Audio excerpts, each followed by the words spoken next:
일본에서는 교통사고로 죽을 확률보다 목욕하다 죽을 가능성이 더 높다고 하는데요. 일본의 목욕사고 사망자가 교통사고의 사망자 수보다 5배가 더 많기 때문입니다. 일본의 목욕 사망 사고는 대부분 겨울에 발생합니다. 추운 겨울 체온이 차가워진 상태에서 갑자기 뜨거운 물에 들어가면 급격한 체온 변화가 일어나게 되는데요.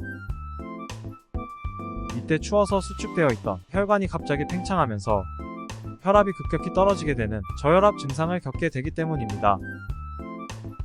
혈압이 갑자기 떨어지면 순간적으로 쇼크 증상이 나타나면서 쓰러지게 되는데요. 이때 넘어지면서 머리를 크게 다치거나 물속으로 쓰러져서 익사하게 되는 것입니다. 심혈관이 좋지 않은 사람은 뇌졸중이나 심근경색으로 이어지기도 합니다. 이런 증상을 히트쇼크라고 하는데요. 최근 한국 관광객이 일본으로 온천 여행을 갔다가 히트쇼크로 사망한 사고가 발생했습니다.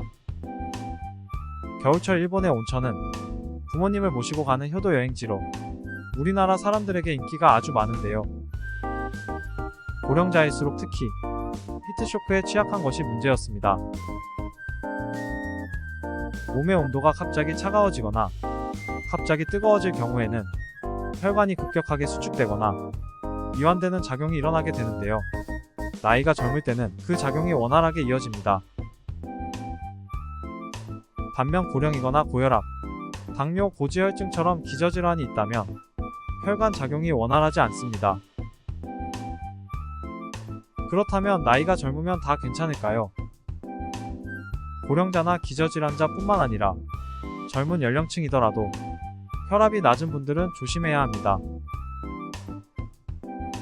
체형이 마른 사람이거나 여성분들은 앉아있다가 일어날 때 어지러웠던 적 한 번쯤은 있으실 텐데요. 이것이 대표적인 저혈압 증상입니다. 히트쇼크가 급격하게 혈압이 낮아지면서 발생하는 증상인 만큼 저혈압 환자분들도 겨울철에 노천탕을 주의해야 합니다. 그럼 노천탕만 조심하면 괜찮을까요? 노천탕뿐만 아니라 사우나도 문제입니다. 온도차가 나는 건 마찬가지이기 때문입니다. 또 목욕탕에 가면 냉탕과 온탕을 번갈아 가면서 사용하시는 분들이 많이 있는데요. 그것 또한 고령일수록 주의하셔야 합니다. 노천탕에서 몸을 담그면 상부는 차갑고 하부는 따뜻하기 때문에 혈액순환에는 정말 좋습니다. 급격하게 온도차가 나는 것만 조심하면 오히려 건강에는 좋다고 하는데요. 그렇다면 노천탕을 더욱 건강하게 즐기려면 어떻게 해야 할까요? 물에 들어가기 전에 천천히 몸에 물을 뿌려주거나 가벼운 스트레칭을 통해서 체온을 높여주는 것이 좋습니다.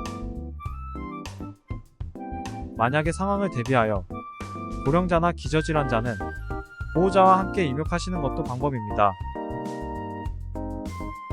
혹시라도 쓰러졌을 때 빠르게 조치를 취하면 사망사고로 이어질 확률을 줄일 수 있습니다.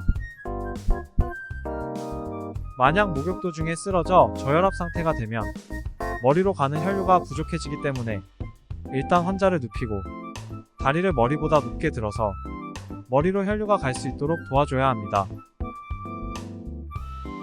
만약 심박수가 떨어지거나 숨을 쉬지 않는 경우에는 CPR을 하면서 구급차를 불러야 합니다. 히트쇼크로 인한 사고는 노천탕이 많은 일본에서 자주 발생하지만 부모님과 온천 여행을 계획 중이거나 평소에 목욕을 즐겨 하신다면 누구나 주의해야 합니다. 오늘은 히트쇼크 대응법에 대해 알아봤습니다. 오늘 영상이 도움이 되셨다면 구독과 좋아요 눌러주세요. 그럼 오늘 하루도 건강하시고 행복하세요. 시청해주셔서 감사합니다.